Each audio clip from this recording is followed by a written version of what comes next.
I'm not going to turn on transcripts because I think that's kind of weird. But, Okay. Okay. like, The second thing is that is a comment that I was getting from some of my professors when I first transferred into school.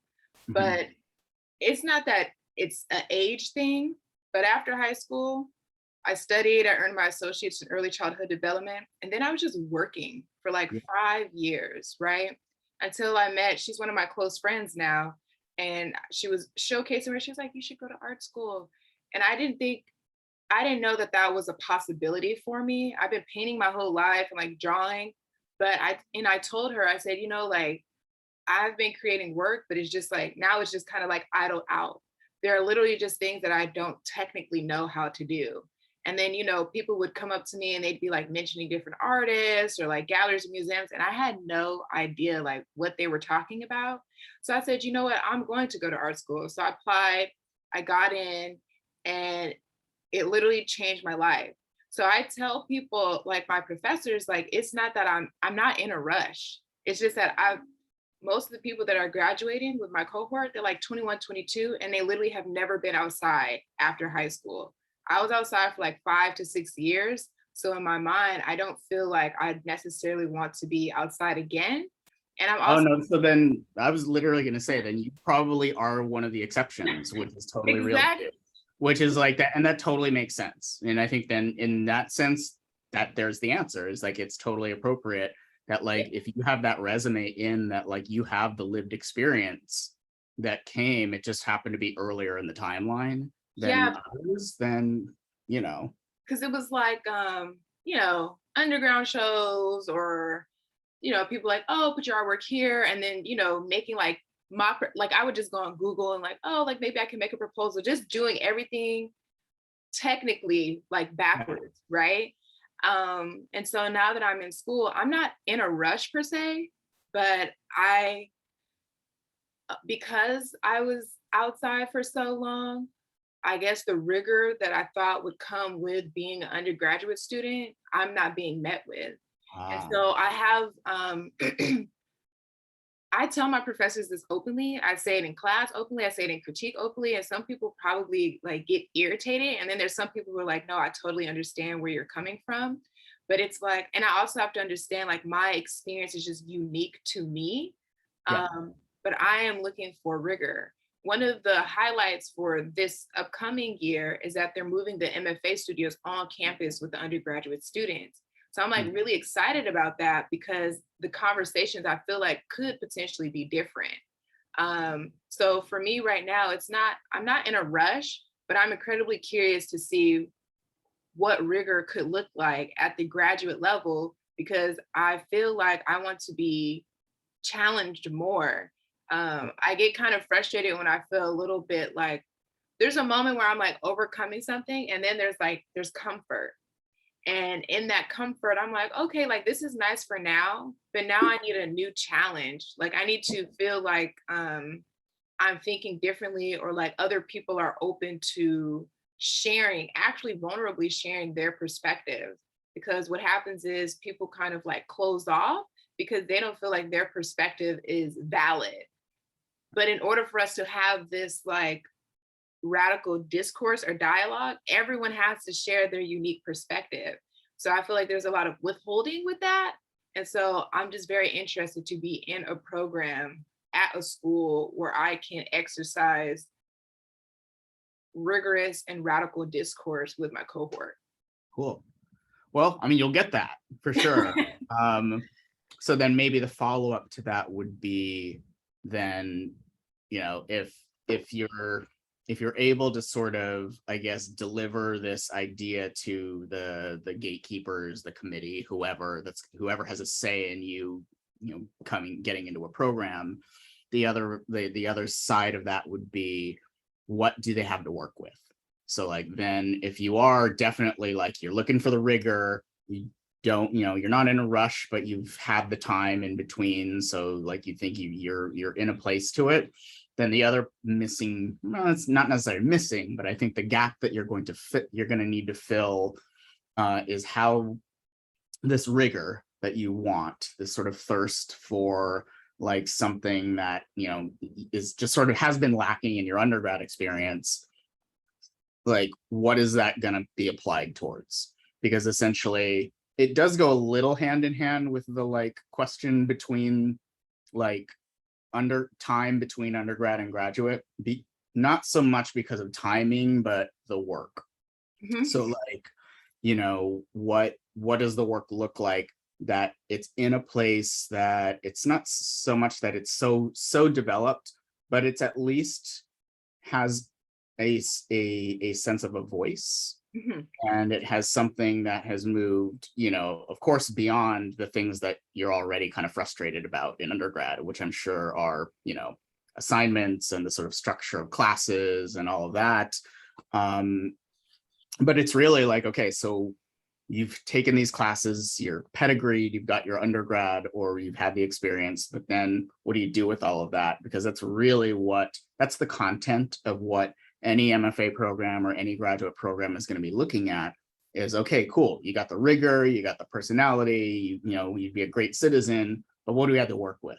Right. Like what's the actual like, and you sort of mentioned a little bit about it earlier. We didn't dive into it too much, but like you were saying, you know, like the work. Yeah, technical proficiency, things like that. Like you have like reservations about, did I hear that right? Or when I first got into school. Got it. Okay.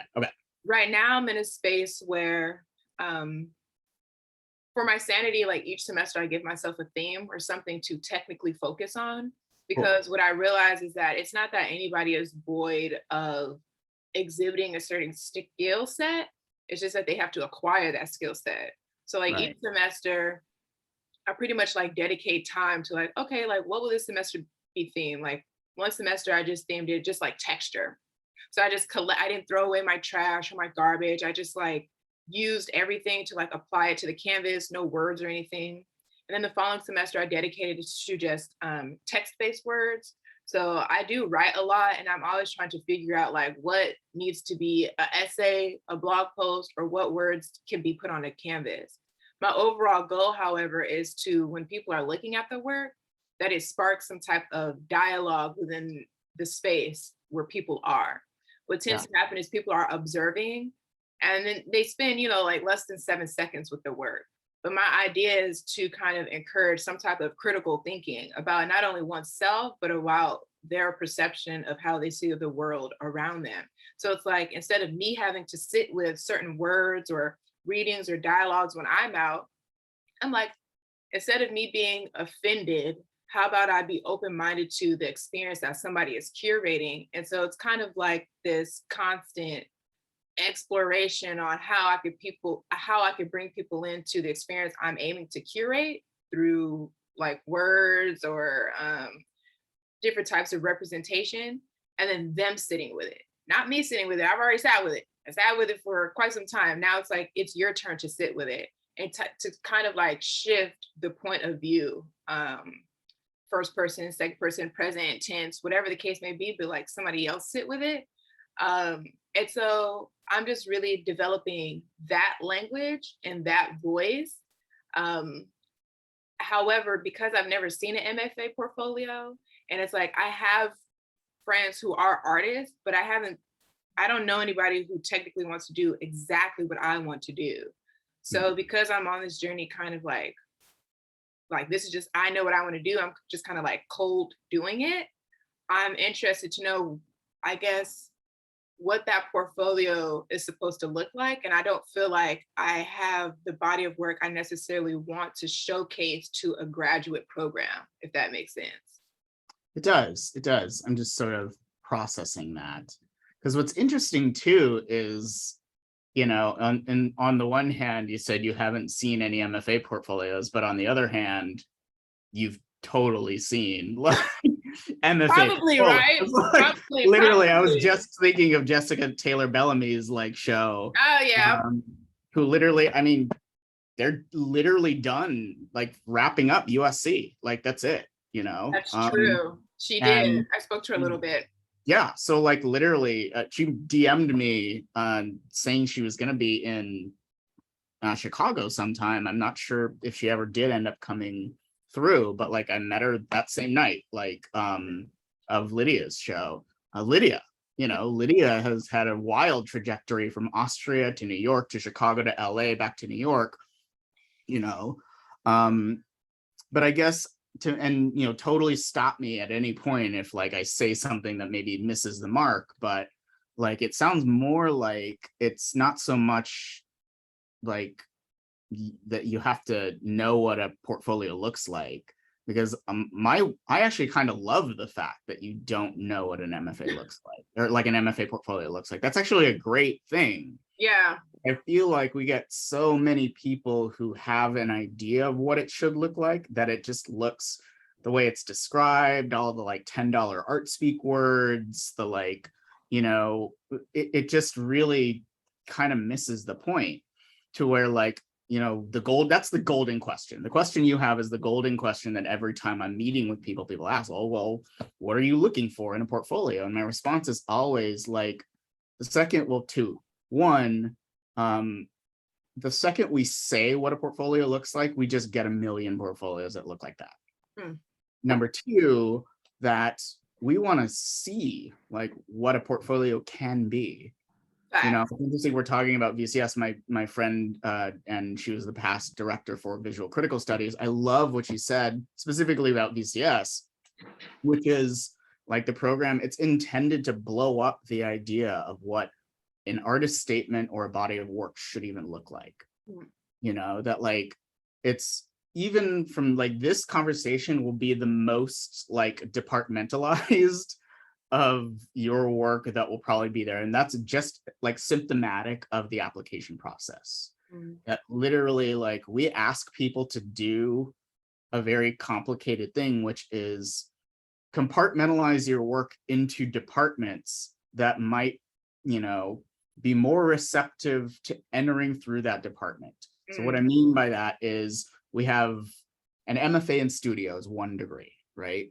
But we have 15 different doorways into that. So the degree itself is an MFA in studio through, my doorway was ceramics. I was doing ceramics in undergrad. I studied with like the John Waters of the ceramics world in Las Vegas. Like literally it was a super weird trajectory, but I also wanted to break up with clay.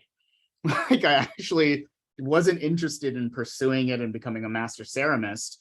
And like I came to SAIC and it ended up being kind of a great place because I didn't have to. I didn't touch clay for a whole semester that I was here, but I still had to categorize myself into that because like, and this is a very tired metaphor, but it works so perfectly, which is the degree is essentially a house. And like, but to get into the house, you have to sort of fit in through a particular department shaped doorway. And in your case, it would be painting and drawing, potentially writing, so the key to that doorway is your portfolio. Like you sort of you have to kind of, and this is where it gets so problematic because more and more people are like, well, am I painting? Am I making sculptures? Am I doing reliefs? Like, am I writing? Like there's all of these things. But then when you really think about it, a department of drawing is stupid. Like it's literally like just language wise, it is just what department doesn't include some kind of drawing, if you really think about it, or thinking or writing. Right. So so it kind of goes, and it's not, I'm not dismissing like the sort of logical organizational like quality of having these departments, because there are histories of painting, there are histories of ceramics, there are histories of each of these departments, but then we're smarter than that. You're smarter than that. So essentially at the, oh, are you still there? Yeah. Sorry, you were like so frozen that I was like, oh my God, you're like, you're so like engaged. I'm listening, I'm being attentive. So like there are histories, but those shouldn't be straitjackets, and they're not. And I think that's what's great is like you don't declare majors here. The doorway you entered through is not, again, it's not a major. Some people really like to wear it with pride. Some people are like, I got my MFA in studio through painting, or film, video, new media and animation, or sculpture or photography. Like those are sort of some of the really big renowned departments. But at the same time, there are definitely plenty of expat painters who like were told to stop painting or just like, why are you painting? You know, there are plenty of painters who come in through the department, end up doing ceramics. And then like, it's even weird for me as each word comes out of my mouth, like it's problematic because I'm defining people's works by the most superficial thing, which is the formal quality of it. When clearly, like we haven't even talked about, like even with your work, we talked about like, you know, these themes of doing textures or these themes of doing like, but we didn't even get to like the actual content. Yeah. And I think that's the other part of this is like, you know, on the surface, the application process looks like, okay, you got a bunch of paintings, whether they're painted words or whatever, if it's a smeared pigment on the surface of a surface, you know, a substrate, a membrane, whatever, like, yeah, apply to painting. But beyond that, like most of our strongest applicants are the ones where, you know, I immediately look at it and I'm not defining it first as a painting, or I'm not defining it first by that thing. So it's like getting straight to it to where it unless the theme is the formal qualities, which that's fine too. But a lot of times, like, you know, like, especially like I'm just looking at the work in your background right now. And I'm like, you know, that's, I know it's paint. I know those are paintings, but I'm like, I'm not immediately looking at that, imagining or questioning. And I think maybe that's some of my own ceramics baggage, like following me around, that we have to have that fucking debate every time of why clay, you know, but like there are histories and baggage that's attached to the sort of formal ways that we make. And I'm here to tell you that the admissions process is literally, that is just that, that's at the doorstep. Right. Like we're like, you know, in your case, in putting the application together and thinking about it, the committee is 99% more interested in like what drives, you know, like I'm thinking, I'm looking literally at that painting behind you and I can't help but think, you know, formally Glenn Ligon, you know, like I'm thinking of or like text-based like word, like works, like what are, you know, or who are text artists and what are the different contents that they're like sort of dealing with. And I think that's where application wise, you know, pick those. You could apply to writing, you apply to like, you know, these different VCS. Actually, you should totally apply to VCS because like the department itself just looks like a weird ass mix of like, how are all these people in the same department? Yeah. And it's just like, and that totally makes sense where it's like, it's not just a group of paint, actually film, video, new media and animation. Like we just keep tacking more letters onto the acronym because it's just like, you know, and weirdo, you know, animators, puppet animators, documentary filmmakers, activists, writers, social activists. I mean, that's literally Chris Sullivan, Jim Traynor, Mary Patton, Dan Eisenberg, you know, all of like, those were the film people that I just mentioned. But like, you know, I would never, they're in the department of moving images, but like maybe Jim Traynor I would like look at as an animator and an artist, but like, you know, he's also like a weird, like a entomologist, like studying bugs, and like he's a what's the word, an anthropologist. So like that's the thing, so many, I mean there are so many people here that are just odd being in the departments that they're in based on their work, to the point that like students should also reflect that, you know, like Ame Balbian in photography, like she's a weaver, she's a sculptor, she just happens to print tons of photographs out, and the materiality of actual printed photographic process is at the core of the things that she actually, like she shreds pounds and pounds, like just like loads and loads of work. And I mean, she's installing, we have the faculty triennial is coming up, which is like all of the faculty that had been on sabbatical for the last 3 years are all going to exhibit in our newest gallery on campus. And Ame is doing the front window of it with her work. Let me see here, I'll just put it in the chat. Okay. But she's, you know, the grad coordinator for photography. And on the same token, like Ame, oh here, this is a great, perfect, there you go. That's just her website, but like the landing page of her website is a really good example of her work. Just, I mean, these are all woven photographs, but she's an installation artist. She makes artist books, you know, and they're all about, you know, I mean, anyway, but in the same token, the same department, Latoya Ruby Frazier is a capital D, capital P, documentarian photographer, has gotten MacArthur, Genius Grant for it, but it's like they're still working within those same histories, but vastly different, content. So I know we're sort of like wandering off the path a bit, but in your case and the questions you're asking, like, if anything, I am assuring you that not having an idea of what a portfolio should look like and having a sort of scattershot, I guess, view of your work and that like it fits in so many different places is a good thing. Right. Okay. Like, and it's something that, I mean, just for the sake of applying in the application process, you might have to make some adjustments because the point right now is just getting into the door, but then you're in the house and then you can go anywhere you want. Like once you're through the door, they're all doors, but they still lead to the same house, or in this case, the same degree. VCS is a little different. VCS is still an MA. What does that stand for? Visual Critical Studies. Yeah, so VCS is a little the department that I said, the weird faculty. It's just a range. I mean, Joseph Wrigley.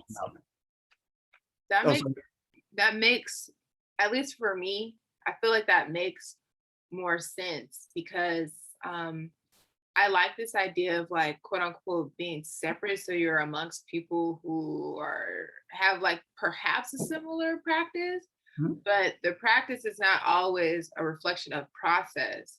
And so that's when I like to integrate, like, I guess, like the departments, like why can I not learn how to sew? Why isn't there like the intro to sewing class? Why is that only designated for fashion designers? Exactly.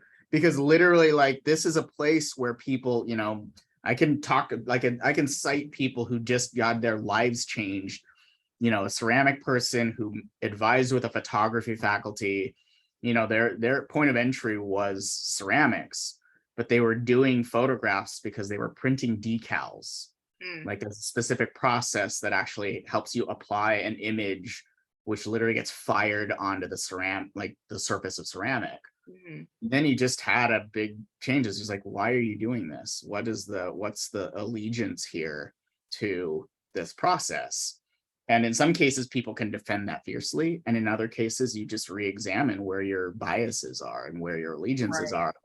And it pulls the curtain gently aside, and sometimes it just rips it off the pole, where you're just like, oh, why am I actually committed to making the work this way? And what is the work really about? Because is the form of it in service? And I know I don't want to open that can of worms of like form following function, but like, is it in service to what actually is what necessitates being said? And in some ways, you're already asking those questions, which is great. Yeah. Like, you're already asking, like, is this a podcast? Is this a poem? Is this like a blog post? Like, those are great things. But in terms of like applying here or anywhere, like the burden of responsibility for you is going to be articulating the reasons up to this point more than just the novelty of it. That like, like, what are you consuming right now? What are you watching? Like, if you're writing, what are you reading? If you're like, if you're painting, what are you looking at? Like, I think those doesn't necessarily mean you have to cite them or anything, but I think when you really look closely at the things that like we are attracted to, the things that repulse us, like we sort of start seeing like actually like pipelines into what we're being fed and what we're consuming is also, you can't deny like the impact of what it does to your own output.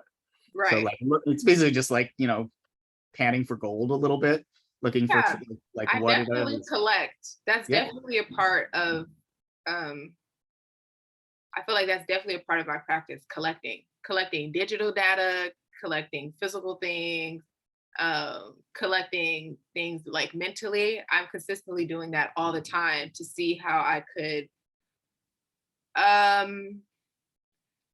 I'm not going to say better, but articulate myself even further, because sometimes I see something and said in a way that I'm like, I couldn't even have thought of it that way. Like I couldn't even have, even though that's like something that I'm feeling, it's like this person or this thing articulated it 10 times better than I could have. So it's like, how can I incorporate that into my own language to even dive further into like what I'm already thinking? Yeah. I mean, it comes down to curiosity, because I think, and curiosity and permission, That's because literally my whole ethos, curiosity. I mean, but what's really wild is, but you said something that like raises a flag for me, which is, oh, this was said in a way that I couldn't have imagined, and my knee-jerk reaction is, but why? Why couldn't you have? You know, like, what is it? Like, what are the things that are, not to be an irresponsible psychoanalyst here or anything, but you know, what are those things that within yourself, it's nothing you have to necessarily answer right now, But it but comes down to social and cultural exposure, because my whole yeah, exploration with lingua is the how groups of people can come up with ways of translating ideas so differently. And if you're around groups of people for certain periods of time, you learn how to communicate in these ways, because communication is also not limited to just language, and yeah. how like body movement is also language too. So honestly, it just comes down to exposure. If So I'm gonna help maybe edit that a little further, which is what people, what language, what ideas. Because I think maybe another thing to steer you towards would be specificity. So I think that like the things that are on your, like these ideologies that are on your mind, these themes that are on your mind are also very, they're big potatoes. Like they are massive in terms of scope. Like an ideology is big, a people is big. So like the only thing you kind of have the most control over is your own interest in Mhm. these people of communication. And really that's, and turning it again towards just getting ready for grad school or putting an application together or putting a portfolio together is, you know, communicating, well, what, like maybe kind of stepping away from the bigger, I mean, it's okay to have the bigger ideas of what, you know, you're trying to say, but also give permission to your own tastes. Like, Yeah. so again, which people, like which modes of communication specifically, like which groups, what delivery, like I don't know. So that would just be, yeah. Hmm. Yeah, because it's like it's a mixture. It's like, sitting in class and like the difference between someone considering a text academic or not. Like what actually makes a text academic? Especially like, I'm subscribed to these different types of newsletters. And I'll get like the Gagosian Quarterly and I'll read it. And in that it'll include a meme, a GIF, a video, and then TikTok slang. But somehow, some way, it's like this is considered like a high value text.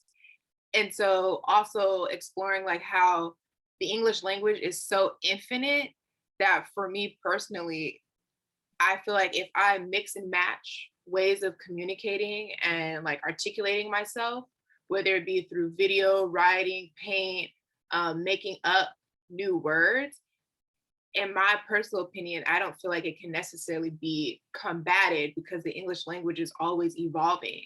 So depending upon like who I'm around and what spaces I'm in, which is not, it's just more so like a social culture thing, but it's not limited to like, I guess like the first thing that comes up is like race. It's like race plays a big role, but it's not the only role, because I'm also part of different social groups that are not limited to just one or two types of like nationalities or like racial groups, and just exploring like how it could just be expansive and is incredibly flamboyant.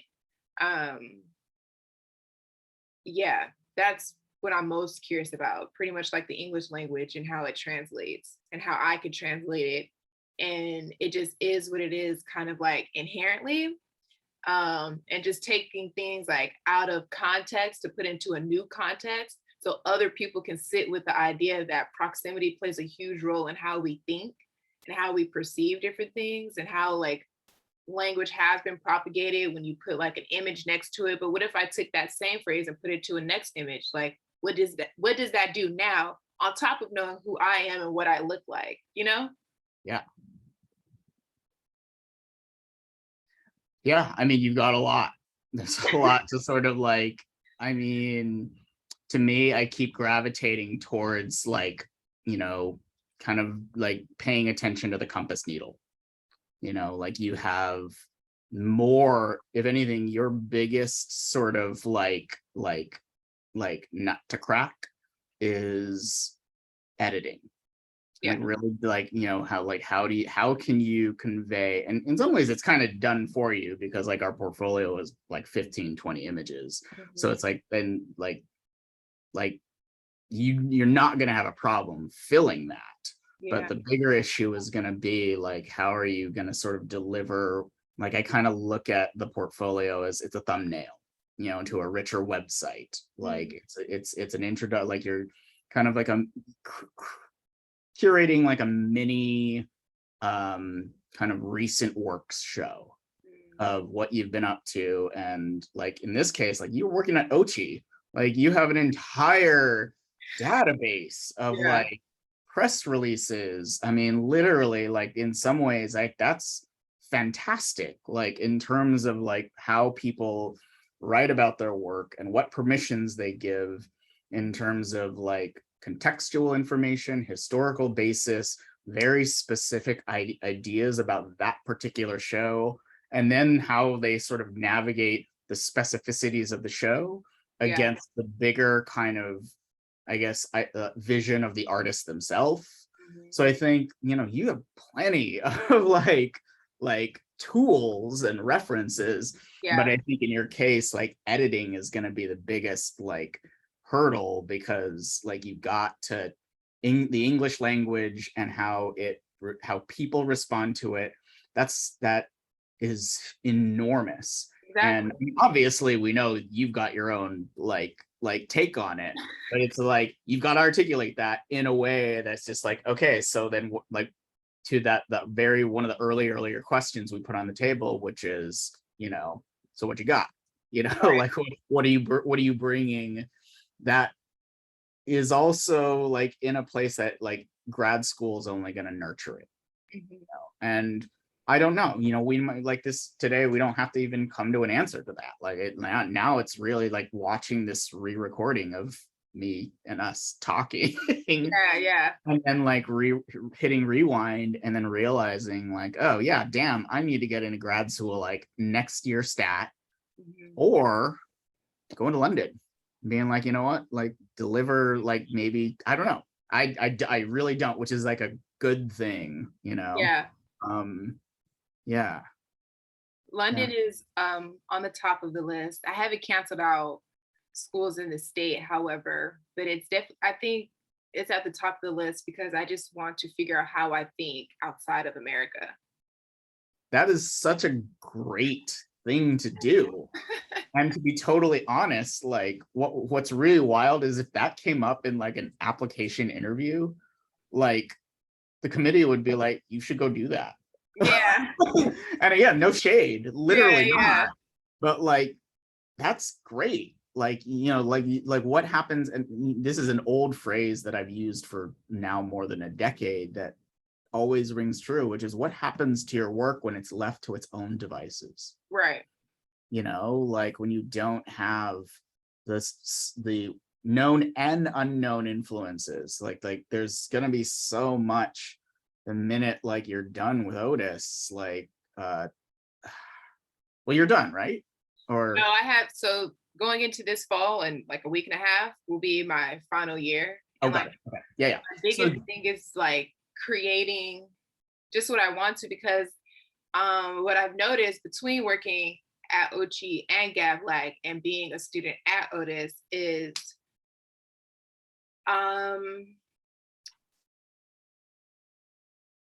there is a shyness that comes with the language used when an artist is talking about their work.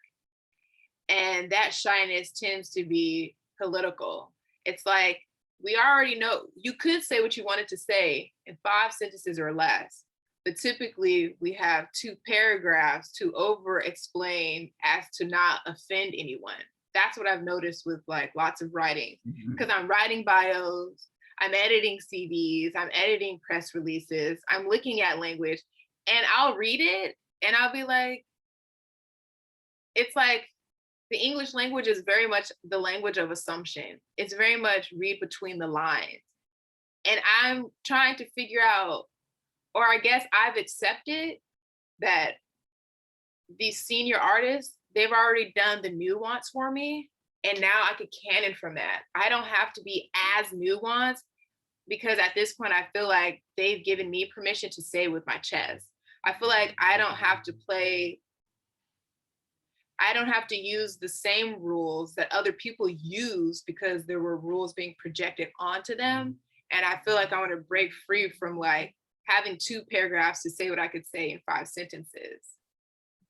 So what's interesting, that's so many interesting things came up even in you saying all of this. Number one is like, wow, like it's so enlightening to hear how doing this work for Ochi and writing for other artists, specifically other artists, like of course has like an impact on your approach to language and your own work, but also like there's an interesting oscillation, because as you were describing this, like I was trying to like get a read on whether you were talking about the sort of philosophy of writing and language in and of itself.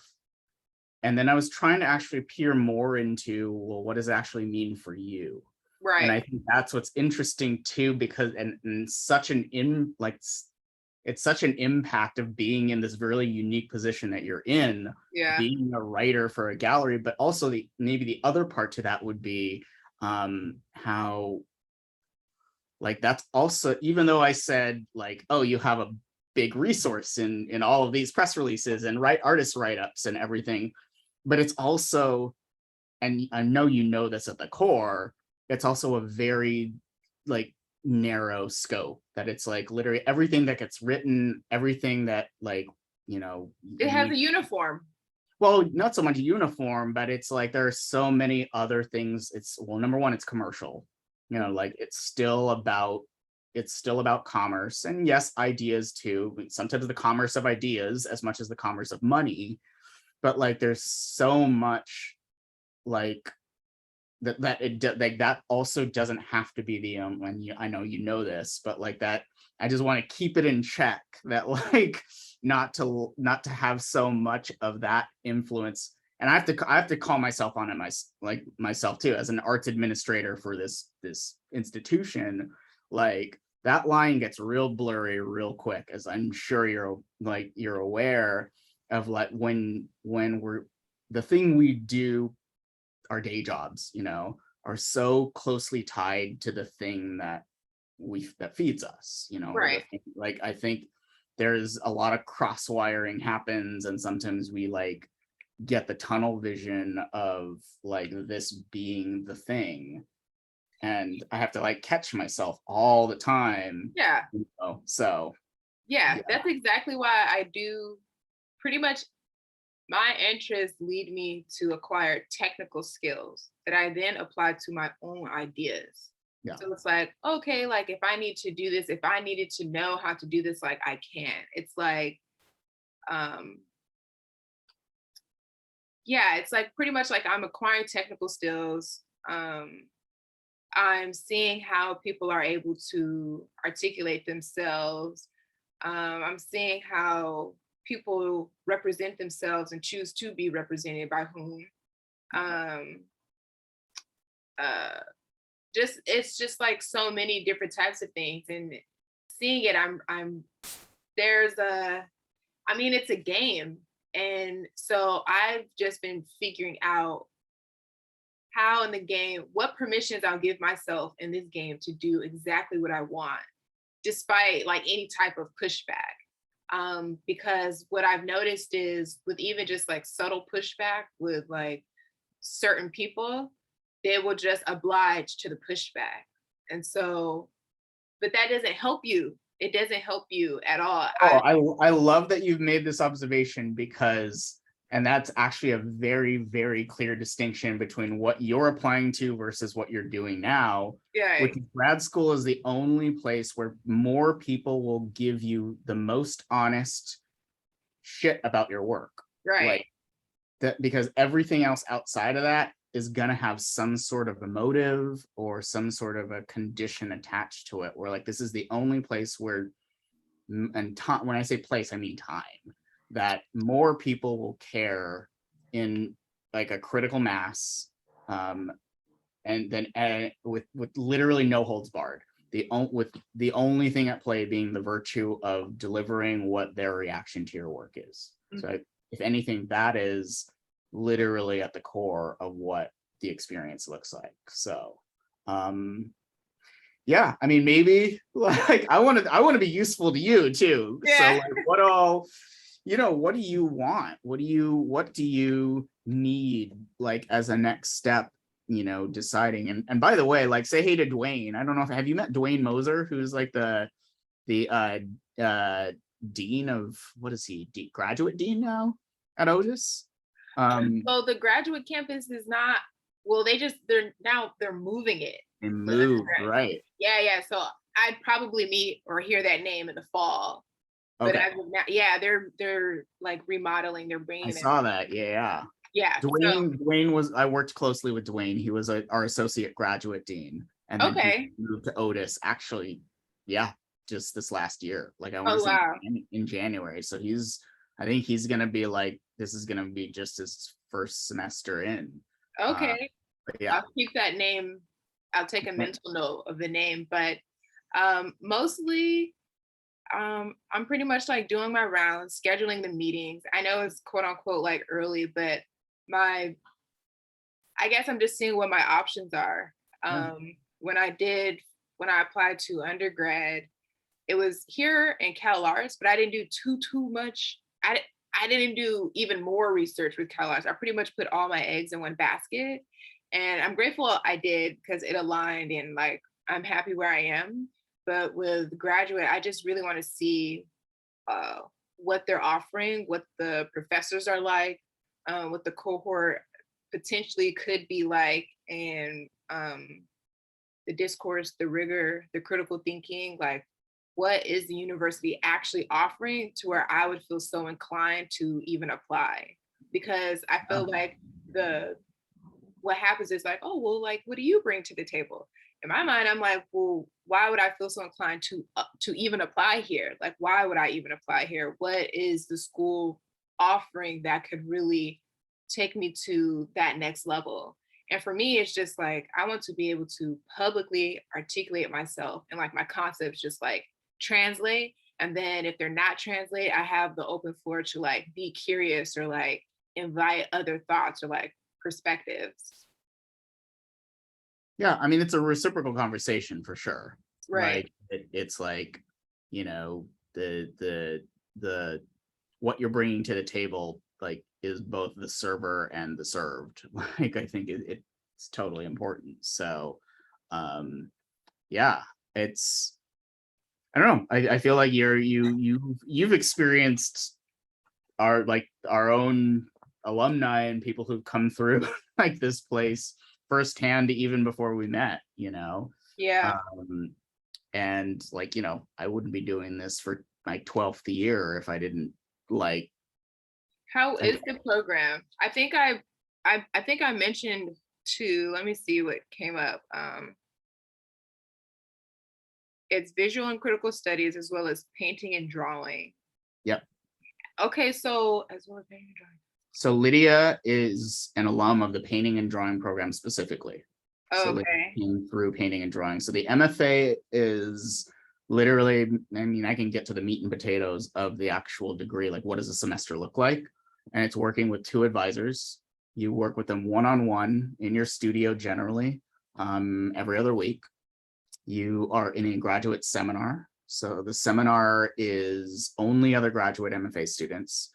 And it's based largely in critique, maybe some readings, but it's really like weighed on what all the MFA students in that particular seminar bring to the table.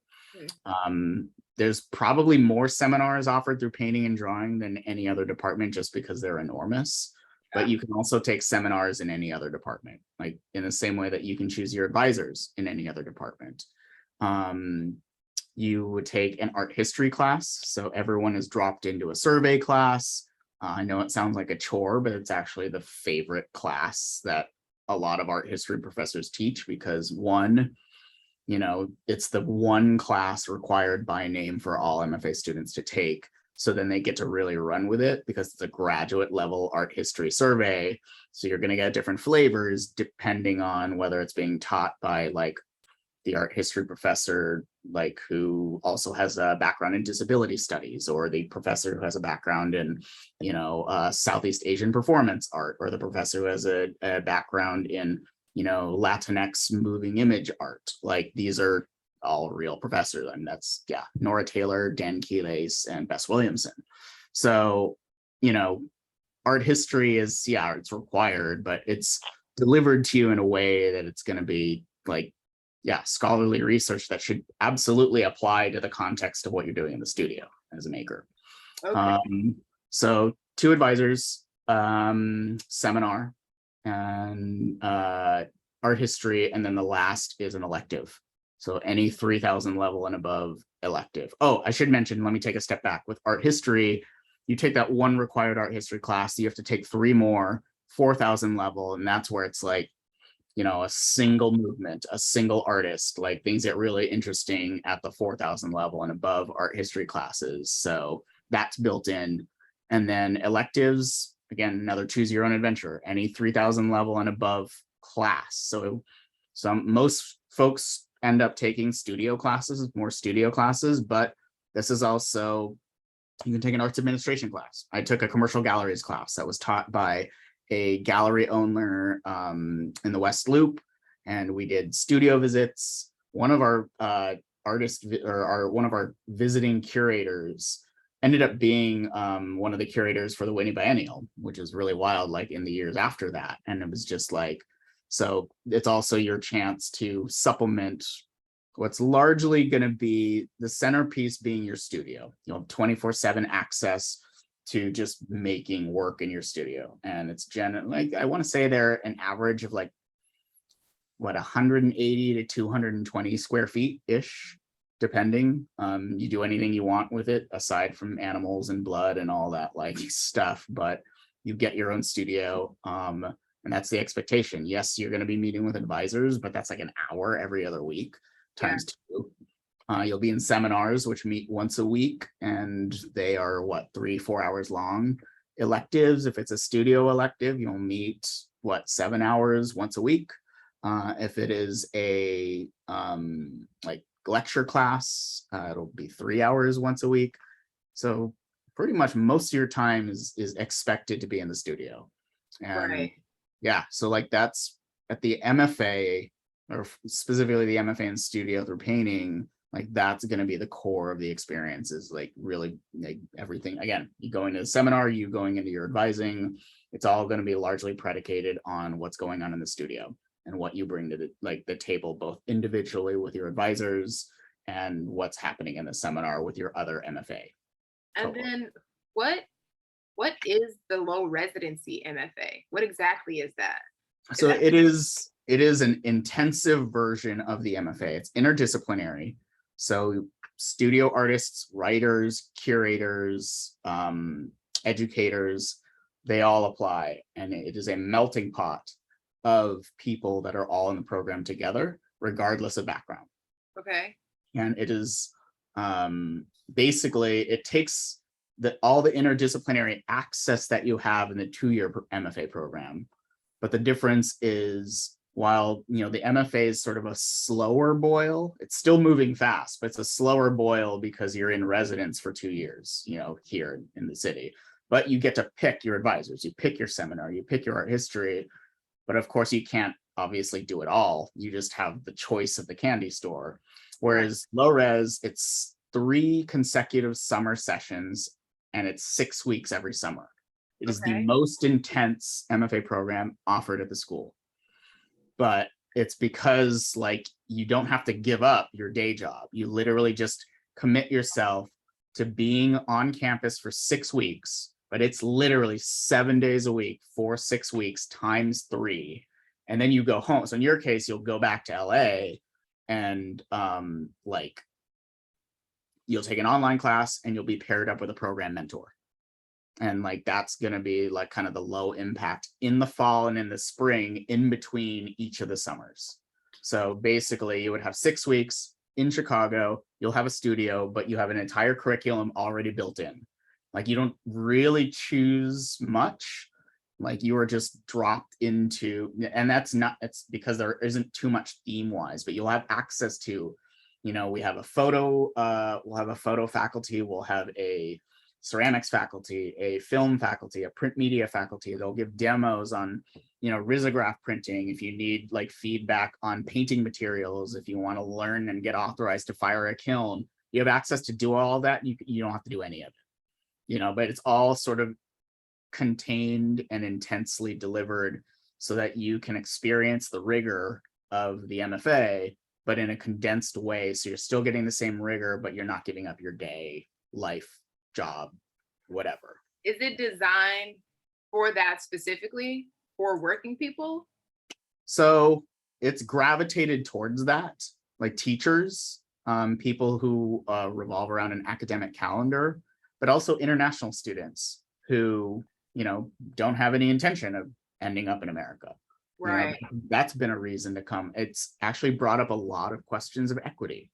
You know, what about being a mother? What about people who didn't necessarily have the privilege or the access to uproot themselves for 2 years? This has been a program that's actually afforded the option to even consider being an MFA because, yeah. That's interesting. Do you know anyone personally, how would you rate that program? Like, is it still, in comparison to just being in class like every day for 2-3 years? It's different. I mean, it's definitely, I make no like reservations about knowing that it is intense. Like Right. it, like you have to like look carefully at like, is this are these conditions that your work will thrive in? Right, Like right, having right. this intense 6 weeks, 7 days a week, you know, I will say that like on the plus side, the camaraderie is amazing. Like the people in low res, like you're all, well, it's actually kind of funny because secretly, I think anyone can deal with anybody for 6 weeks. Like, so in some ways, like people don't form like grudges and like get all, you know, the drama and cliques and shit don't form because 6 weeks is kind of a perfect amount of time to really kind of get shit done, but also like get to know each other. And then you know that there's a light at the end of the tunnel, but also like you have to imagine like, can your work, are like a lot of it is what I call dog earing. If you've ever been in like really into a good book and like you just want to keep moving, but there's something that you really like got into, but you want to revisit it. So you like dog ear the corner of that book and you keep going.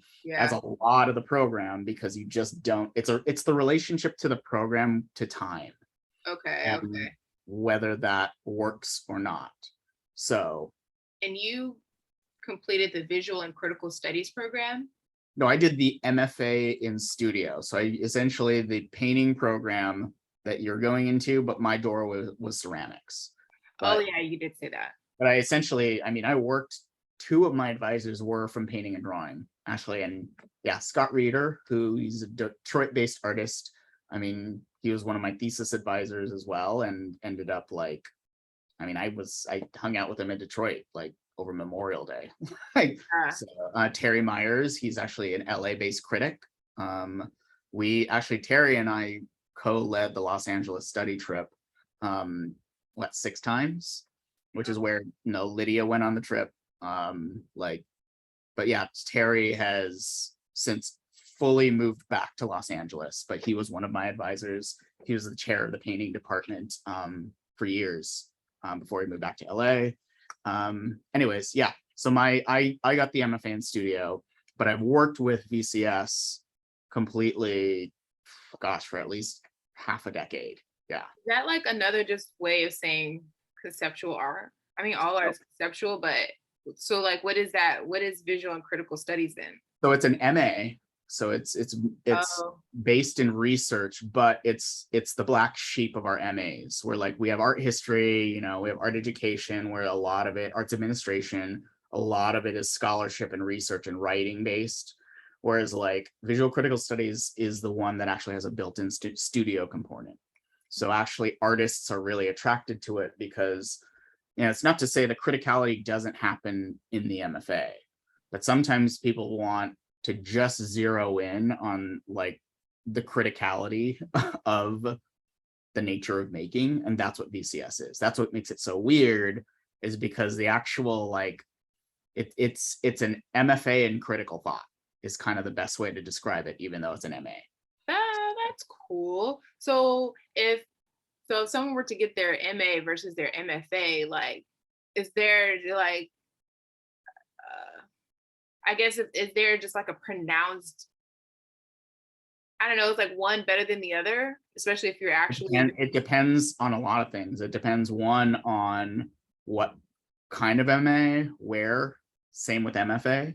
Mhm. Like, you know, we have MFAs in writing, you know, we have an MFA, but we also have an MFA in, you know, performance.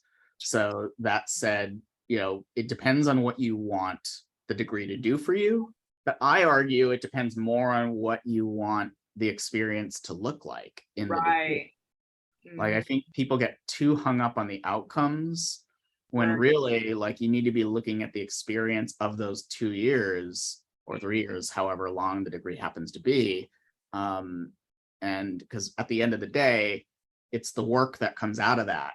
Like, the Right. degree itself is getting your foot in the door. Like, it's on your resume, so people will pause and say, oh, it's a, you know, a degree, make an MFA from Otis, it's an MFA from SAIC. But then they turn the page and then they look at the image list, you know, and they look at the work. So like, that's really it. It's great to have the degree on the piece of paper, Was and pedigree, but it gives you that little head start. But it also is more of a reflection of, well, what the hell happened? Like, that, you know, is reflected in the work I am looking at now as a result of having done the MA or having done the MFA. Okay. And with VCS, there is still, you said there is still a studio component. Yeah.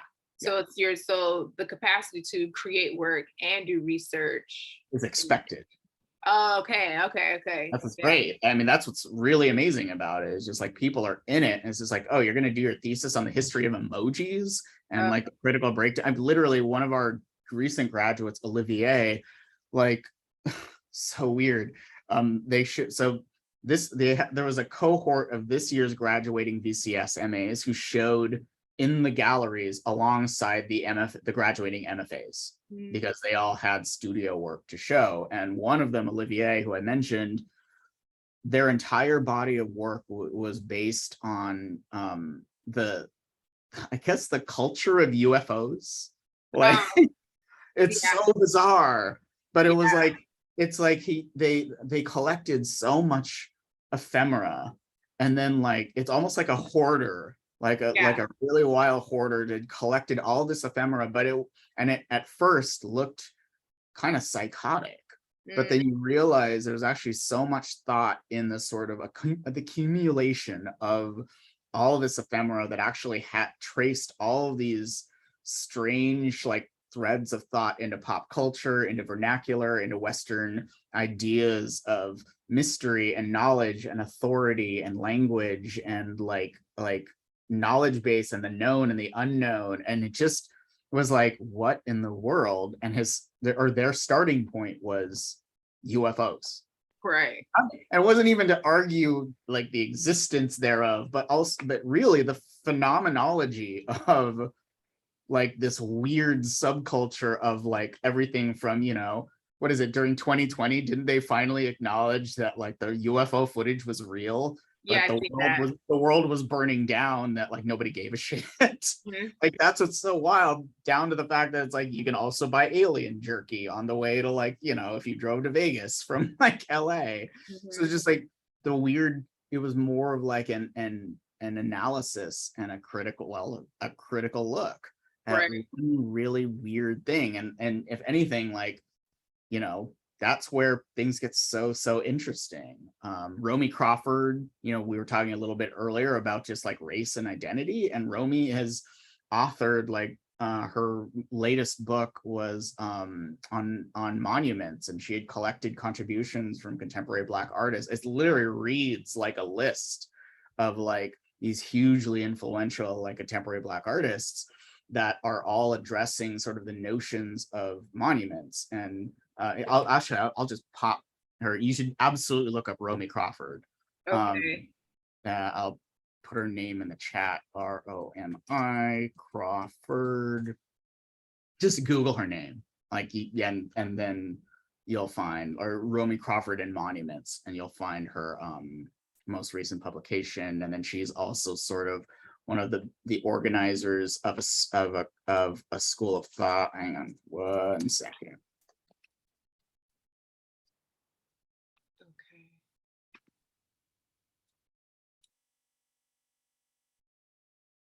Yeah, there we go. The Black Arts Movement School Modality. Like, yeah. Anyways, totally look like, you if you want to have like, you know, an example of someone who's weaving together just scholarship and research but engaged in communities, Romy's, yeah. Okay. Romy's, and Romy is faculty in visual critical studies, as is, you know, I would also look up Kamau Patton. Let me think. Well, these are also all faculty. I could just give you the link to the VCS faculty. Oh yeah, please do. Okay. 1 second here. Um, Yeah, just literally like look up all of these faculty, and you will understand what I mean when you look at the sort of like range of practices that all of these folks have within a single department, because none of them formally, you know, they're writers, they're thinkers, they're DJs and sonic artists, they're poets, they're, yeah. and I guess my final question kind of would be, not kind of, my final question would be, in order to, I guess, be at this school, next fall, I would have had to apply this fall. No, if you had your sight set on fall of 2023, you are very early and the timing is perfect, because you would be preparing an application to submit by January 10th. So January 10th would be the deadline to be considered to start in fall of 2023.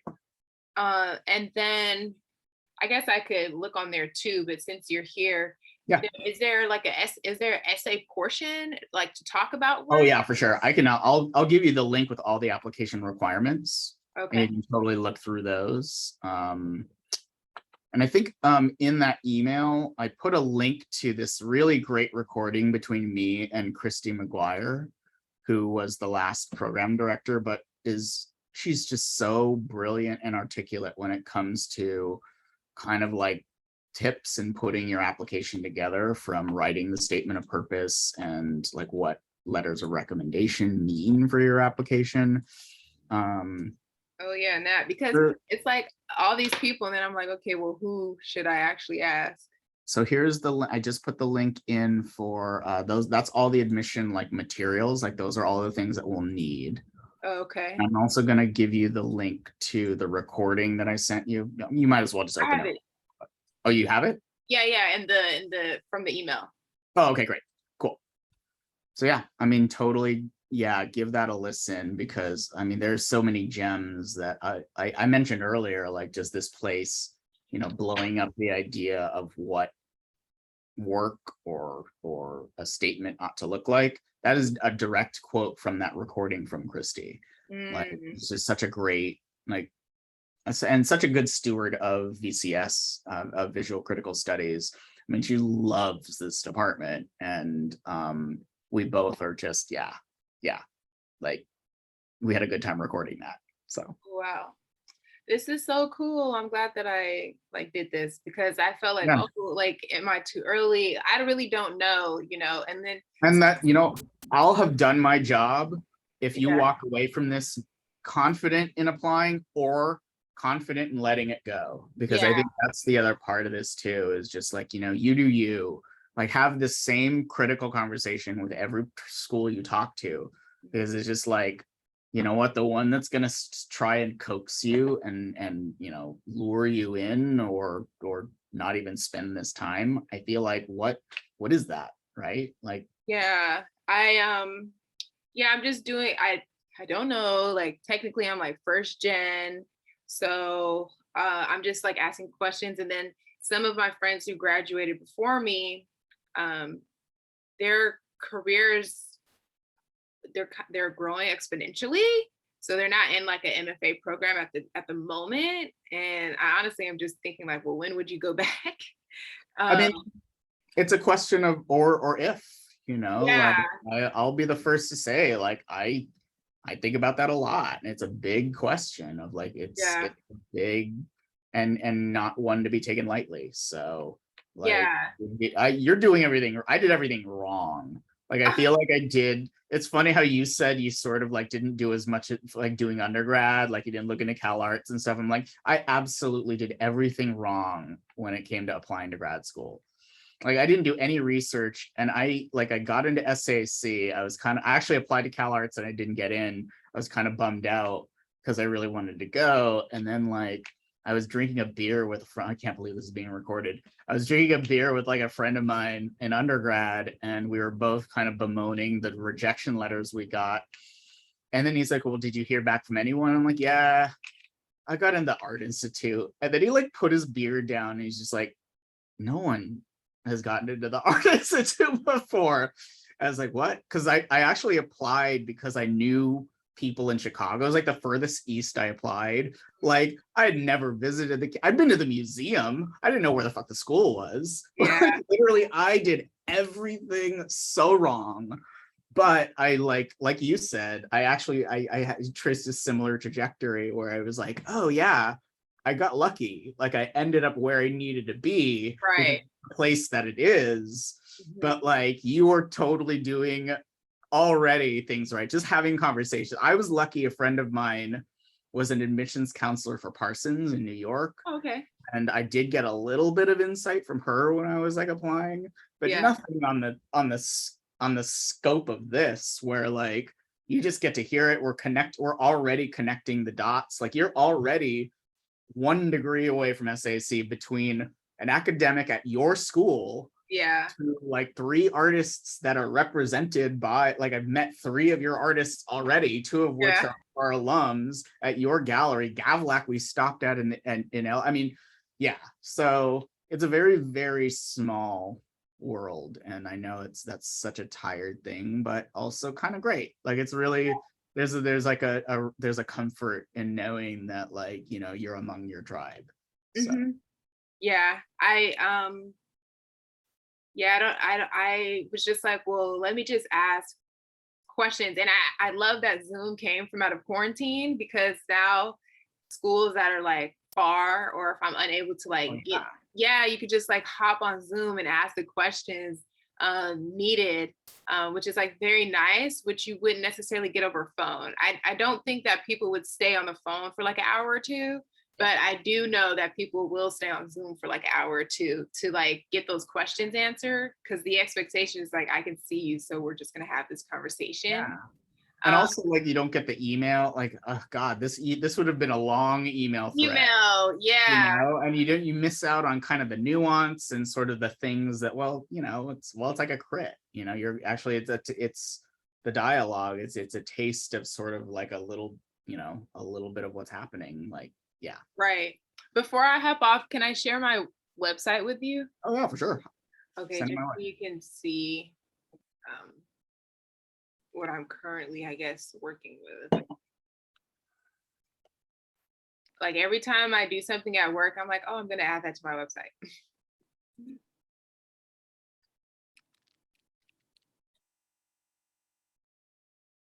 Let's see.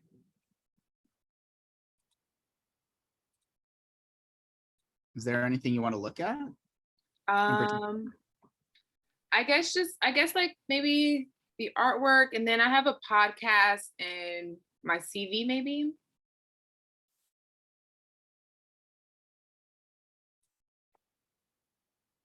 I need to actually still update this, but I just worked on like texture pieces and text.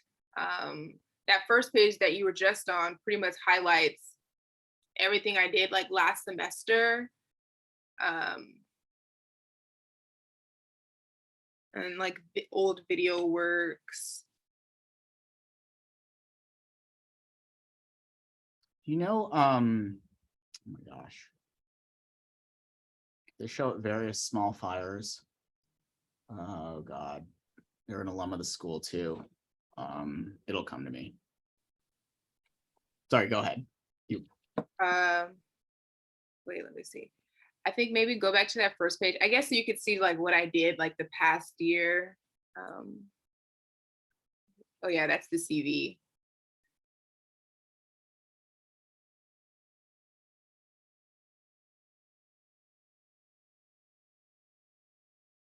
Cool. And you're saying, so the first page, Yeah, that page. Pretty much during like crit or like campus shows, I just like take pictures because I noticed nobody was taking pictures of their work. And I was like, when will I put this work up again? So I just started taking pictures of everything.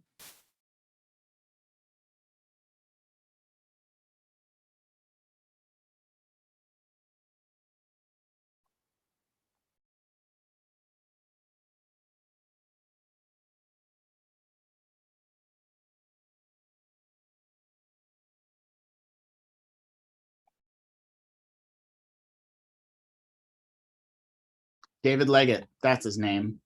Have David you heard of Leggett? David Leggett? No, let me put him in my I'll phone. throw it in here right now. Let's see. This is David Leggett. Oh, David was in. Oh yeah, this is the 2-person show I saw right before the pandemic. This is a 2-person show. Let me pull up David's work. Yeah, I think you'd be a fan. David works in text and like kind of images and sort of similar. Yeah. Huh.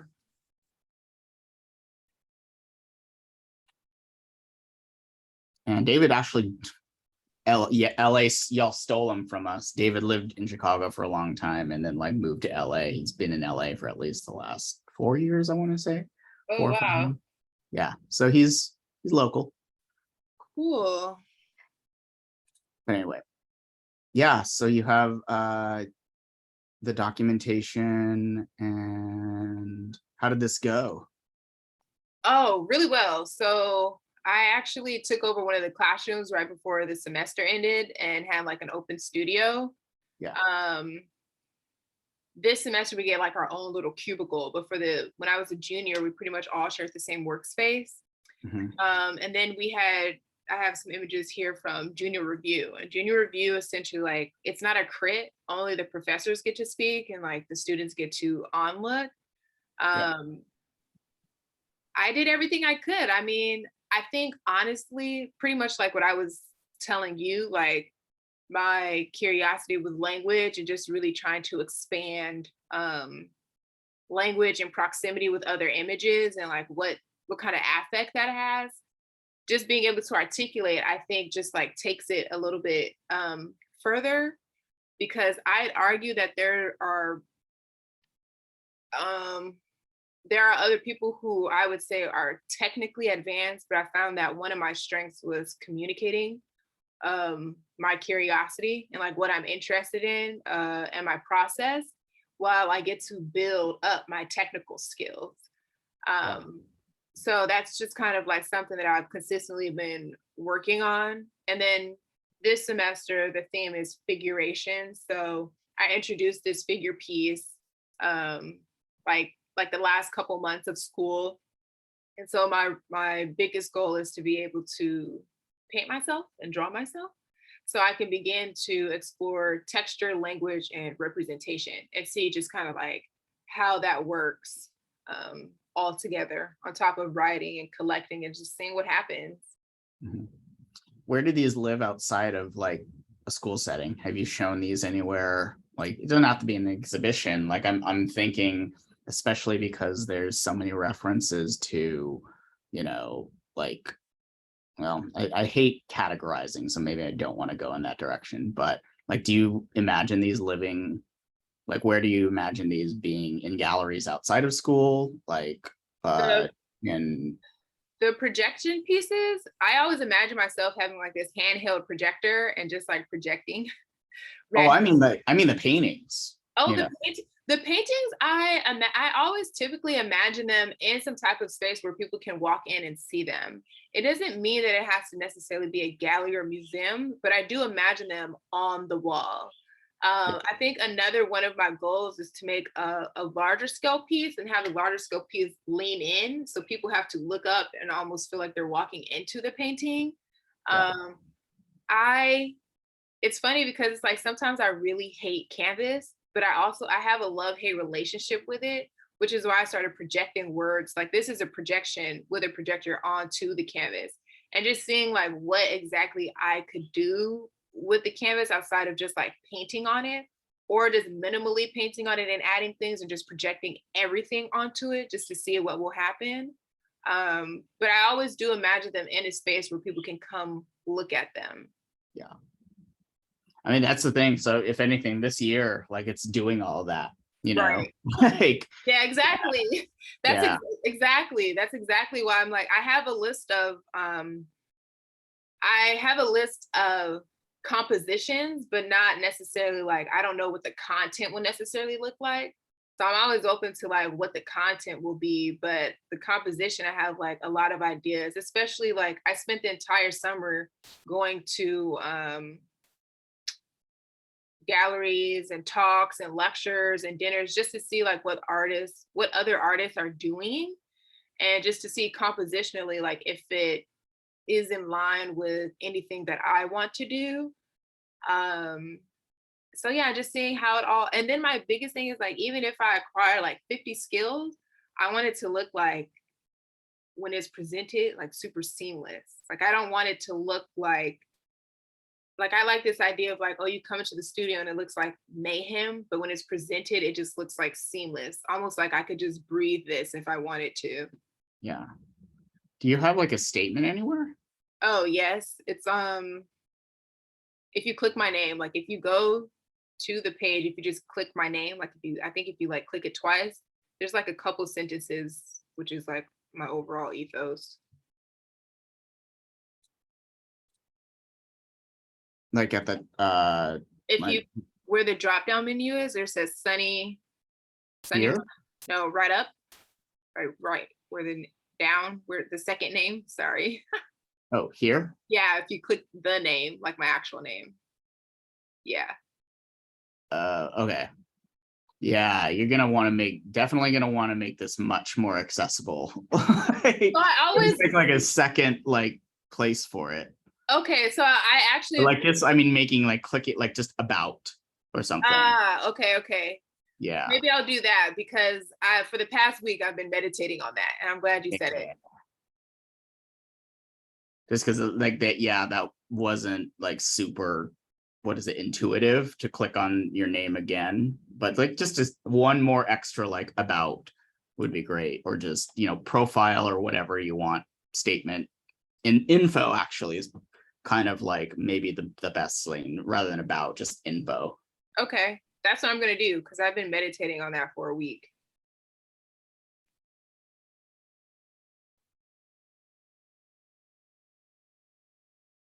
Yeah, I mean, it sounds like you got like a lot going here to start for like the year, so get to it. Yeah. Cool. Okay. Well, I appreciate this conversation a lot. Yeah, I'm gonna watch those videos and research those artists that you shared with me sweet. and look at the faculty and just keep building up my list and just apply. no crush too. Like, I mean, I think that's the thing. You are in such a good place to just like run with what you see and what you do now. That it's like, I'm very curious to see what happens, what unfolds in like the next few months. Yeah. Revelations that are just like London or grad school or who knows? Like, I have no idea, Yeah. but yeah, cool. Well, thank you All so right. much. Sorry, also Suni or Sunny? Sunny, like the sun. Okay, cool. Yeah. Sunny, pleasure. I'm glad we finally connected. Lots to think about. Say hey to Polly. Say hey to like any I of the will. folks if you run into them. Find Dwayne. Tell him I said hello. Yeah. Okay, I will definitely do that. Thank you so All much. world. All right. See you later. Bye.